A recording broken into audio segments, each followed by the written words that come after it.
All right, here's going to be a few more examples from section 3.7, the graphing rational functions. Since we ran out a little bit of time on that, or ran out of time on the first video, and we only had one example. So again, one of the things we want to do is follow our step-by-step process. And so again, if you haven't put this in your notes, you better get it in there. So number one, we want to try and factor. Okay, because we always want to try and simplify fractions, which a rational expression is. So in this case, we've already had it factored for us. So now what we ask ourselves again, does anything multiply out? And again, here the x plus 4's multiply out. Why we need to check that is because that's going to give me again what's called a hole in my graph. Okay, and what we do is it's just like a vertical asymptote. If I take x plus 4, that cannot be equal to 0. So I want to find out when is that going to be equal to 0, so that's at negative 4. Okay, so when we go and find out where that hole is going to be, that's my x coordinate.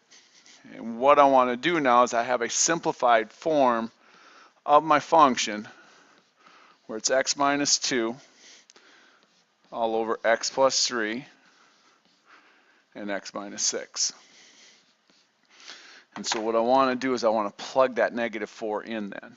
Okay, so I'm going to put negative 4 in for x. I'm going to put negative 4 in for x down here, negative 4 in for x down there, which is going to lead me to negative 6 over negative 1 times negative 10. So negative 6 over positive 10, or when we simplify that down, negative 3/5. Okay, so when I graph that, what that's going to allow me to do is put a hole at that point, because our graph is going to kind of make that jump over that point. Okay, and I'm going to continue working with my reduced expression, okay, just because it's a little easier. So second step, what we want to do is look at vertical asymptotes. And all we're going to do with vertical asymptotes, again, is set my denominator equal to 0. You have a product equal to 0, so either the first piece is 0 or that second piece is 0. So we get x equals negative 3, x equals positive 6. Okay, two things here. Yes, you can have more than one vertical asymptote. And number two, remember that the vertical asymptote, it's a line, so you have to have it as an equation. So my vertical asymptote's up here, x equals negative 3, x equals 6.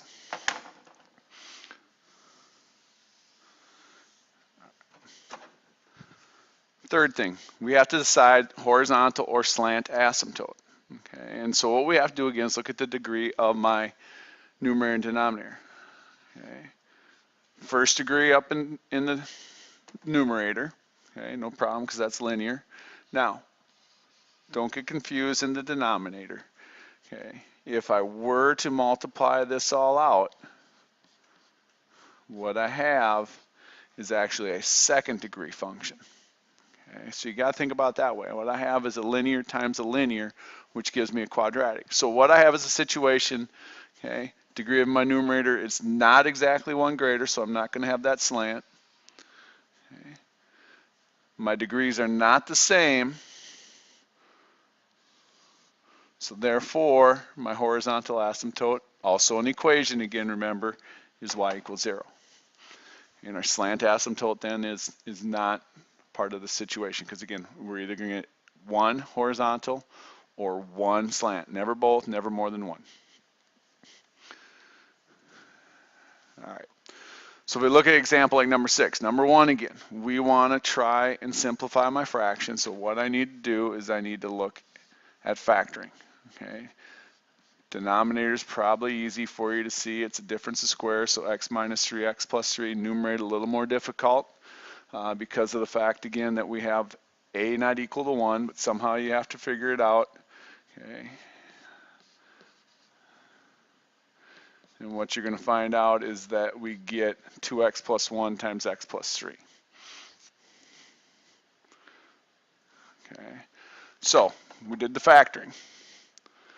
Does anything multiply out? Yes. Okay, the x plus 3. So when is that going to give me a problem? When x plus 3 is 0, because if I had 0 times x minus 3, it's 0, and it's undefined. So when x is negative 3, again, that's where we talk about having a hole. All right, so now we got that hole when x is negative 3. So what I want to do is put that into my simplified form, what I have left, so 2 times x plus 1, x minus 3. So in the numerator we get negative 6 plus 1. Denominator we get negative 6. Negative and negative go to positive. So what I'm going to have is a hole at negative 3, 5, 6. So how I'm going to do that is just kind of put this hole right there. Okay. All right, so we took care of the hole. Next step, vertical asymptote. Okay. You're always going to have at least one of those, and again, that's the easy one. Set your denominator, what's left of your denominator in your simplified form, equal to 0, and solve. And again, equation, equation, equation. So what, x equals 3 is going to be our vertical asymptote. So we'll put it in here. Okay. And we have that taken care of. All right, now we look at degree. Okay.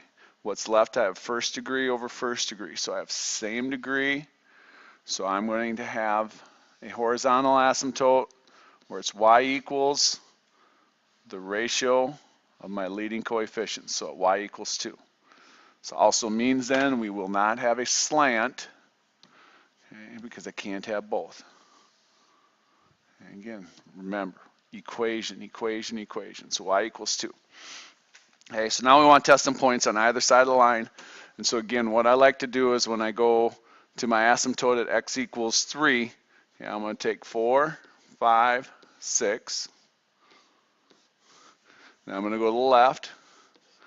2, 1, whoops, not negative 1, sorry. 1, and 0. And at this point, I'm going to go to my calculator and use that to do the work. Okay, so I'm going to enter my equation in.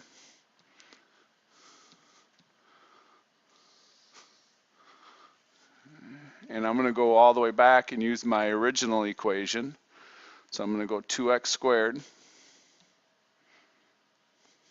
Oops, almost forgot. You need to put that whole expression in the parentheses. And then divide and put your denominator in parentheses. Okay. Look at my graph.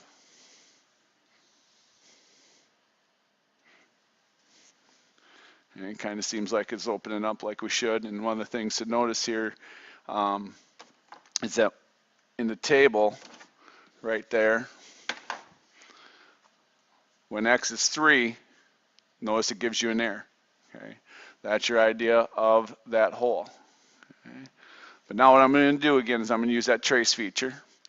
When I get 0, like I said, we always start at that y-intercept on our trace. So at 0, I get negative 1/3. If I go with 1, I'm at negative 1.5. At 2, I'm going to be at negative 5. 4, we're at 9. 5, we're at 5.5, so 5.5. And finally 6 puts us at 4 1/3. Okay. So at 2, I'm down here at negative 5. At 1, I'm at negative 1.5. At 0, I'm at negative 1/3. 4, I'm up here at 9. 5, I'm at 5.5. And then I'm at 4 1/3.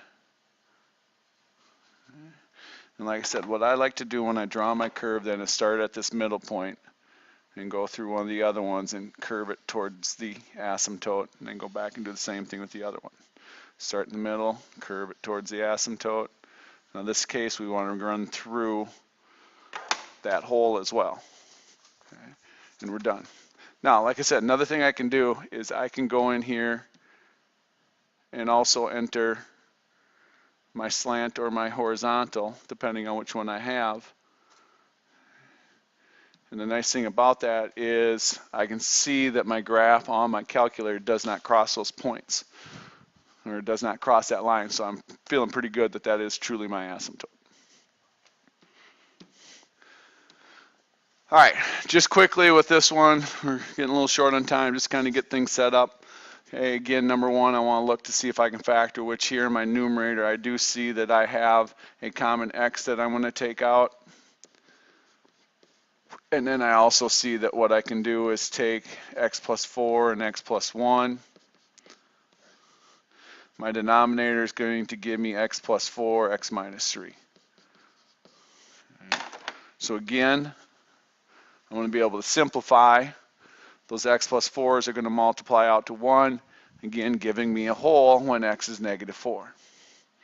Okay, and so if I plug that in, x plus 1,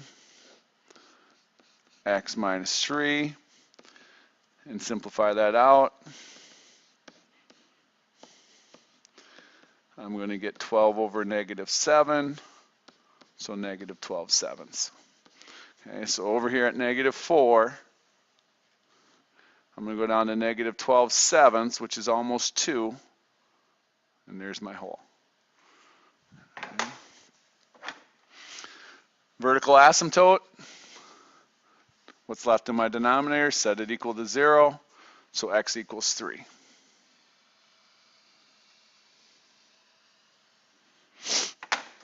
Equation, equation, equation.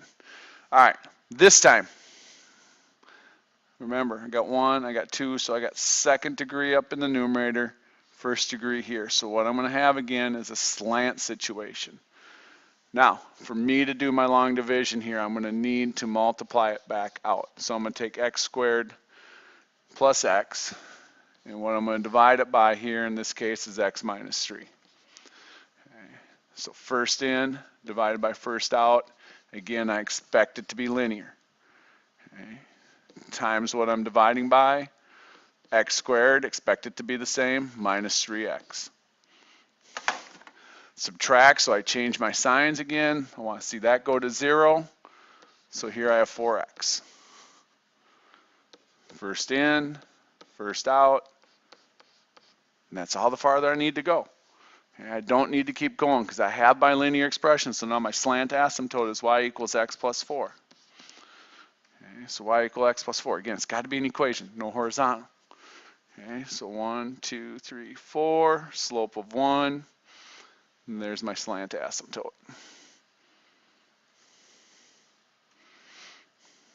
Okay. All right, so now this time what I'm going to do is pick my points. I'm going to use, again, to the right of my vertical asymptote, which is at 3, so I'm going to use 4, 5, and 6. To the left, 2, 1, and 0. All right, so I just quickly put my y values in there too. I took a break here. So when I plot these y values here just quickly, 2, negative 6, 1, negative 1, 0, 0. Okay, when I draw this curve, again, like I said, I want to go from my middle one through the other one, and same thing here, and I'm going to kind of go this way. Now, it's tough to tell how close we're supposed to get in this region. Okay, it's just an estimate, so that's fine. The problem we have is that with my other points on the right side, they don't fit on our graph. Okay, and so what you can always do is just kind of up here in the top, just kind of go, hey, I know my graph is up here somewhere. Okay. And even when I look at it in terms of my calculator, this is what I see. I don't even see the upper piece. But again, I typed in my y equals x plus 4 as my second equation so I could see that slant asymptote and make sure I don't cross it. All right, hope that helps.